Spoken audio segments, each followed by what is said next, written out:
yang terhormat Bapak Ibu dosen penguji UKIN PPG Daljab tahun 2021, yang kami hormati Bapak Ibu guru pamong penguji UKIN PPG Daljab tahun 2021. Perkenalkan, saya Hanis Nurwidati SPD, Guru Bimbingan dan Konseling SMP Negeri 1 Jatipuro Kabupaten Karanganyar. Saat ini saya merupakan mahasiswa PPG Daljab Angkatan 1 jurusan Bimbingan dan Konseling Universitas Veteran Bangun Nusantara Sukoharjo. Bapak Ibu, ini adalah kartu peserta ujian saya. Saya melaksanakan praktik konseling individual pada hari Senin tanggal 19 Juli 2021. Saya melaksanakan konseling individual secara daring melalui platform Zoom Meeting. Saya melaksanakan layanan konseling individual dengan pendekatan rasional emotif behavior terapi. Demikian perkenalan dari saya. Terima kasih. Wassalamualaikum warahmatullahi wabarakatuh. Bapak Ibu, berikut praktek konseling individual yang sudah saya laksanakan. Assalamualaikum Bu Hanis. Waalaikumsalam Mas YM. Terima kasih ya udah masuk di room Zoom-nya Bu Hanis. Ya Bu. Gimana kabarnya hari ini? Alhamdulillah baik Bu. Hari ini kegiatannya apa Mas YM di rumah? Cuma bersih-bersih Bu. Wah, rajin sekali. Tapi ini sudah selesai? Sudah Bu. Oke. Sekarang kita konseling individual secara daring melalui Zoom Meeting ya. Bu Hanis mau tanya nih, kira-kira hari ini Mas YM ini punya waktu konseling individual berapa menit? Sekitar 1 jam Bu. Oke. Nanti misal belum selesai, kita akan melanjut di lain waktu, besok atau kapan, di mana Mas YM nanti punya waktu longgar begitu ya. Oke Bu. Baik Mas YM, mari sebelum kegiatan konseling individual ini kita mulai, mari kita berdoa terlebih dahulu. Berdoa dimulai. Berdoa selesai. Semoga dengan diawali dengan berdoa, Allah meridhoi kegiatan konseling individual pada hari ini. Amin. Amin. Oh iya Mas YM, perlu diketahui bahwa dalam konseling individual ini ada azas kerahasiaan. Jadi nanti Mas YM bisa dengan bebas mengeluarkan unek-unek yang dimiliki. Gitu ya. Oke Bu. Ya. Nah, kira-kira nih apa yang sedang kamu hadapi dan kamu rasakan Mas YM? Coba ceritakan pada Bu Hanis. Saya tuh punya masalah Bu. Saya sekarang ini malas sekolah. Tagihan tugas menumpuk. Semua itu gara-gara saya ingin melanjutkan studi lanjut ke pondok pesantren. Tapi sepertinya orang tua tidak setuju. Pondok? Iya, pondok Bu. Pondok pesantren. Dulu saya pernah ke sana, ada tetangga yang mondok di sana, Bu. Pondok pesantren di mana itu kalau boleh tahu Mas YM? Di Tegal, Bu. Tapi sepertinya orang tua tidak setuju. Oke baik, coba ceritakan pada Bu Hanis kok bisa orang tua Mas YM itu tidak setuju. Iya Bu, nggak dibolehin orang tua. Bapak saya kan kerja di Jakarta, TNI AL, pulang 3 bulan sekali. Maunya bapak itu saya sekolah di rumah sambil nemenin ibu dan adik. Jadi kamu sudah pernah bilang ke orang tua terlebih ke bapak terkait keinginan melanjutkan studi lanjut ke Pondok Tegal itu? Ya sebenarnya belum Bu. Soalnya pasti bapak melarang, saya nggak berani. Bapak saya pasti marah-marah. Dengan kata lain, Mas YM ini takut bicara pada bapak terkait keinginan melanjutkan ke Pondok Tegal. Ya Bu. Kalau Bu Hanis boleh tahu nih, kamu dengan memendam keinginan seperti ini mengganggu belajar kamu atau tidak? Iya Bu, nilai PAT saya kemarin nilainya turun. Saya tidak bersemangat dan tugas-tugas dari guru menumpuk belum saya kerjakan. Nilai kamu turun? Iya Bu, turun parah. Kalau boleh Ibu tahu, apa kamu merasa nilai turun itu gara-gara kamu memendam keinginan pada orang tuamu itu? Ya Bu, sangat. Sangat, dan kamu pengen ngomong sejujurnya? Ya, tapi nggak berani Bu. Oh, soalnya menurutmu bapakmu pasti akan menolak dan marah ya? Ya, Rencana kamu sendiri gimana Mas JM? Pengen ngomong terkait mau ke pondok saat ini, apa nanti saja ketika sudah lulus? sepertinya nanti saja Bu. Saya udah takut duluan. Oke, pada intinya kamu tetap pengen ngomong jujur kan? Iya sih, tapi nggak berani. Konsekuensi misal tidak berani ngomong itu, contohnya seperti tadi, jadi malas-malasan belajar, nilai sekolah turun, tugas-tugas menumpuk.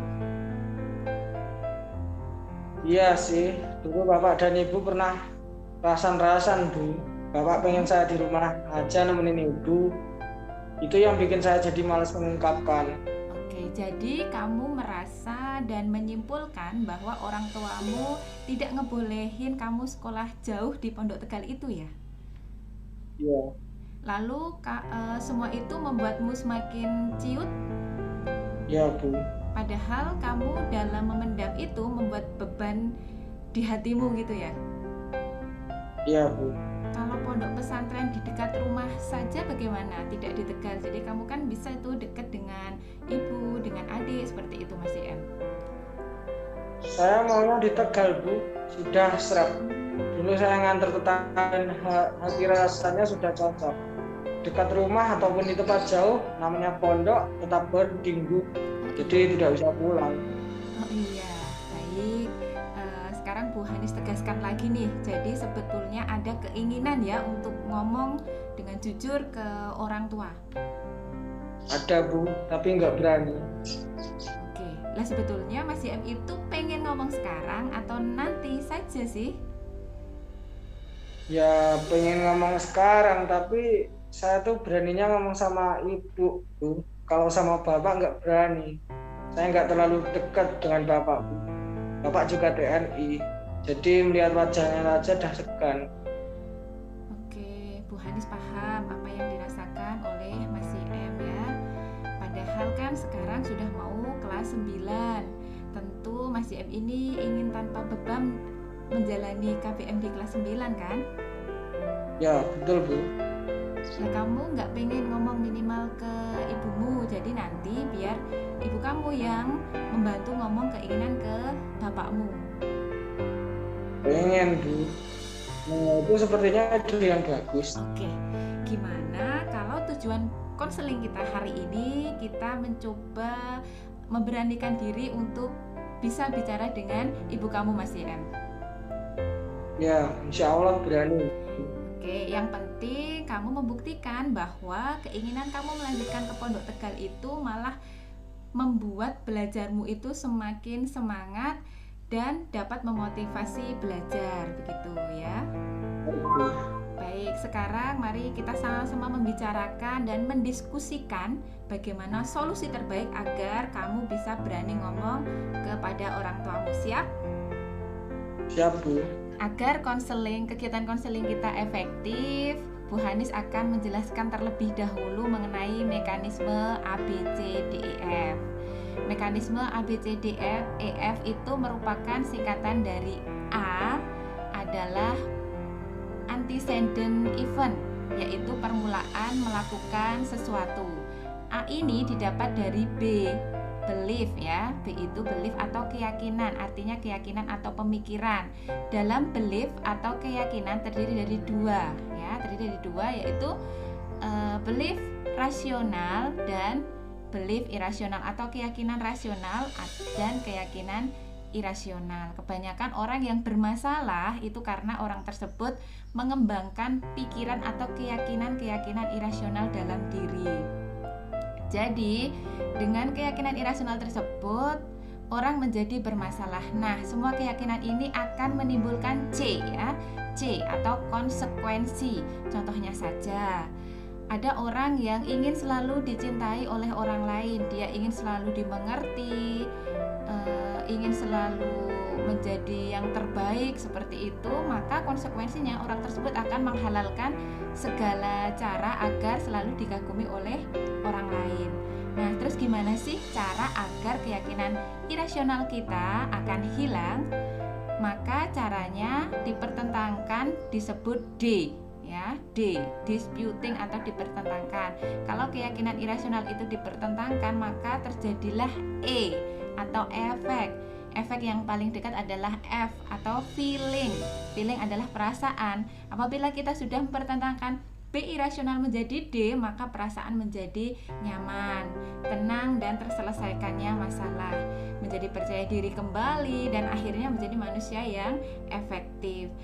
Sampai di sini kira-kira Mas JM apakah sudah paham mengenai mekanisme A, B, C, D, E, F? Sudah Bu, sedikit. Oke, coba Bu Hanis ingin tahu A atau antecedent event atau situasi yang sedang kamu alami apa, Mas JM?